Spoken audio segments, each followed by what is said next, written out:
It's your Friday weekend edition with me, Yi, on TTS Daily. I've spent a lot of time today sourcing for news that is possibly uplifting as the weekend is here. Sadly, I couldn't find any news, but more news to raise awareness. Story number 2 is about bullying, causing a college student to allegedly unalive herself. The first story is about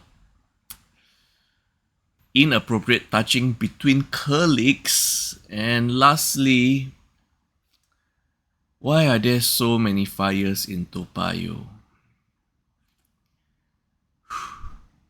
You know what? Tomorrow I'm gonna cover something that is not depressing. Here we go. Okay, this just in on 21st August 2025 in Singapore, where 42-year-old Mr. A has been sentenced to 26 months imprisonment and 6 strokes of the cane for repeatedly inappropriately touching his female colleague Lady B during night shifts.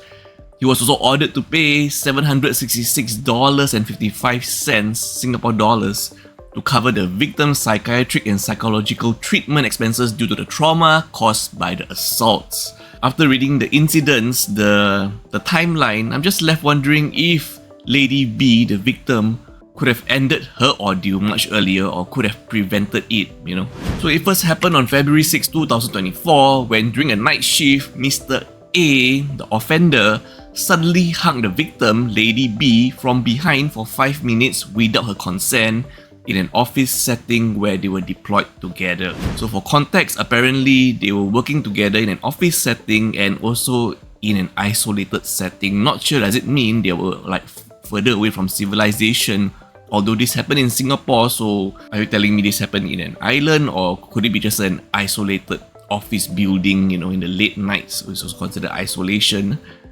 And then on February 8 to 9, past midnight to the 9, 2024, the offender, Mr. A, and the victim, Lady B again, I'm just going to start referring to them as Mr. A and Lady B, were the only team members working that night shift in an isolated office once again, when suddenly at 1:30 a.m, this should be at February 9 now, Mr. A made Lady B sit on his lap.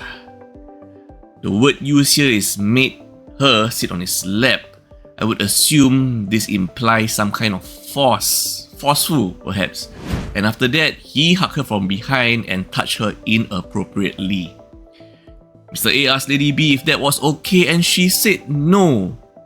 But he continued touching her inappropriately despite her objection.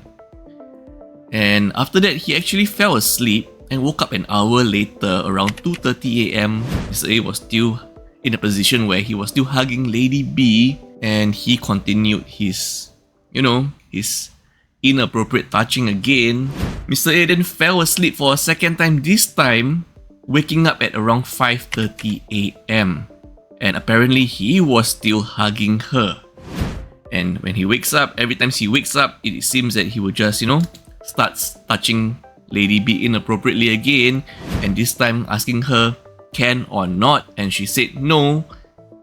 He stopped momentarily but resumed his inappropriate ways for 5 to 10 minutes, which means Lady B at this point has been sitting on Mr. A's lap from 1:30 a.m.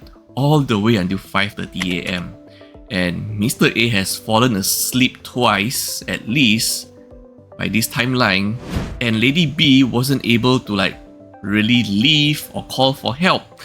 Apparently she was so fear-stricken that she was overcome with fear and just froze, because she was fearful that if she were to reject too forcefully, he might get agitated, Mr. A might get agitated, and things might escalate. Now finally at 6:30 a.m, at this point, Lady B is probably sitting on Mr. A's lap for 5 whole hours. The victim, Miss Lady B, heard people passing by outside the room, so she felt that she wasn't isolated alone with Mr. A anymore. And she now told Mr. A that she needs to go to the toilet, and she used that opportunity to go to the toilet and send a text message to a friend for support. She also texted her reporting officer and had a meeting with her reporting officer at the next occasion they were in the office, probably a few days later, and Lady B finally filed the police report on February 13, 2024, leading to Mr. A's arrest on February 14, 2024, Valentine's Day. Although there was no context on it being Valentine's Day, but I just happened to note that it was Valentine's Day. Lady B suffered significant psychological trauma, diagnosed with post-traumatic stress disorder, PTSD and depression, experiencing poor sleep, nightmares, flashbacks, thoughts of self-harm, and fear of physical contact from others. Reading this whole timeline and incident made me realize people react to stress differently, and not everyone has the mental fortitude to just outright reject, say this is wrong, you're not supposed to do this, you're not allowed to hurt me. Lady B right here was just in a position where she felt totally powerless and she couldn't find the strength to really act out and say no, just get up, from his lap, from Mr. A's lap. Might be also because Mr. A might be stronger and bigger size, but mostly because she was fearful and they were in an isolated office setting. She only got the courage after hearing people outside the office, that gave her courage. And the reason why she doesn't want to outright reject or struggle, and try to leave was she feared that things might have escalated further if she did that. Obviously, during the first incident on February 6, 2024, where Mr. A hugged Lady B from behind for 5 minutes without consent, that should have been the point there where she made the report, said no, so that she wouldn't be placed in a situation where she was left alone in the office again for a second night shift alone with Mr. A on February 8 to February 9 overnight. But then, everyone has different personalities and they handle stress differently, which is why it is so important, to train up your mental fortitude, train yourself how to deal with stress, know what is right, what is wrong, know when to say no. And no, I don't mean saying no like the 2 times Lady B said no when Mr. A asked her while she was seated on his lap. I mean saying no as in putting a stop to things so that they know you're not to be messed with. Okay, the next story is about bullying also, this time in Kuala Lumpur, Malaysia, where a female college student aged 22, Ho Yu Nin, unalived herself on August 20th, 2025 when she fell from an apartment complex in Setapak, Kuala Lumpur, Malaysia. This happened at 6:30 AM from Block B, and her father claimed that she was verbally bullied and isolated by 3 female classmates for an extended period of time, probably around 2 years, leading to her taking her own life. We have just so many stories of bullying recently. It's happening in all levels of society, from the young, primary school, all the way to workplace, and this one is in college, sometimes even out of school, out of workplace. And besides that, more than 12 hours later at the same apartment complex but different block, at Block A at 8:30 PM, an unidentified male Chinese student also fell, though the cause is unknown. Although both cases are allegedly isolated and unrelated, one can definitely feel if there are possible linkage between the 2 cases here, because them being at the same apartment complex, though different blocks and more than 12 hours apart, but this kind of coincidence don't exactly happen out of the blue. Back to the case of Ho Yu Ni, allegedly she tried unaliving herself a week ago but was stopped by security guards.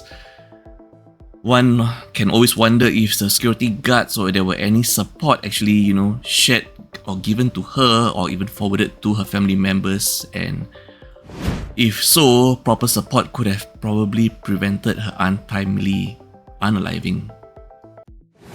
A fire broke out in the early morning of August 22nd, 2025 in Payoh, Singapore. This is your last story of the day. Follow us for more. There have been too many fires happening in Payoh recently. This latest fire makes it the 4th fire in Payoh alone in roughly 40 to 50 days. There was a fire earlier on July 14, 2025, when a fire broke out in a 12th-floor unit at Block 194 Kim Kiat Avenue, possibly due to an electrical outage fire caused by probably a charging phone emitting sparks and smoke.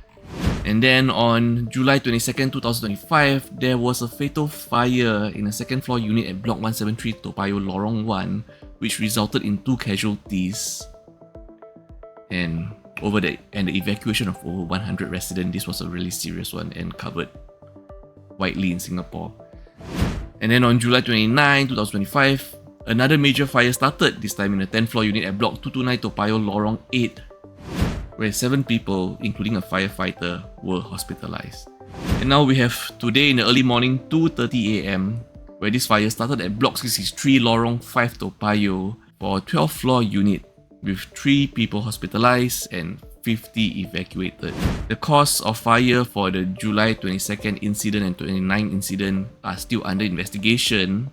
The first one we mentioned, July 14, is probably from an electrical charging outlet, and preliminary investigations for the fire today, August 22nd, could be linked potentially to a PMA battery, Personal Mobility Aid Battery.